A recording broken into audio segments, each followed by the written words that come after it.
ئێمە دەبێ بزانین کە دەڵێن قەواری هەرێمی کوردستان ئەگەر باسی قەوارەیەکی سیاسی و دەسەڵاتدارێتیە ئەوە قەوارەی یەکێتی و پارتیە تا ئەوەندەی بە جوغرافیای کوردستانیش دەگەڕێتەوە وەکو هەرێمێک و وەکو خەڵکێک و کە داوای مافی خۆیانیان هەیە هەم مافی سیاسیان هەیە مافی اقتصادیان هەیە هەم داوای قانونیان هەیە ئەو کەیسی چکەیە تا ئەوەندەی بە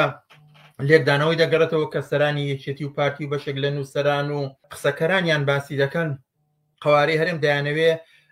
خەڵکی کوردستان ڕازی بکەن بەوەی کە موەزیەتە قبوڵکەن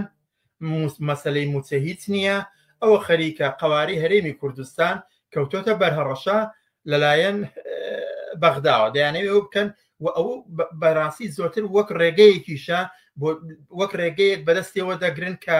تا بیانەوێت لەو ڕێگەیەوە تووڕێی خەڵک لەلایەکەوە خامۆش بکەنەوە و دووەم بیکەنە دەواازەیەک بۆ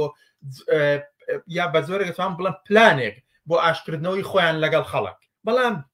واقعەتەکە وەیە کە خەڵکی کوردستان ڕاستە دەسەڵاتی ناسیۆنالیستی لە عێراقدا دەسەڵاتێکی سەرکوتکەر میلیشیایی نۆکەرپیشە و گەندەڵ هەموو ئەوانە واقعی هەیە بەڵام خەڵکی کوردستان ئەوەش دەزانێت بەڵام خەڵکی کوردستان یا کێشەکانی خەڵکی کوردستان ڕیشەی لە واقعیەتی خودی کۆمەڵگەی کوردستاندایە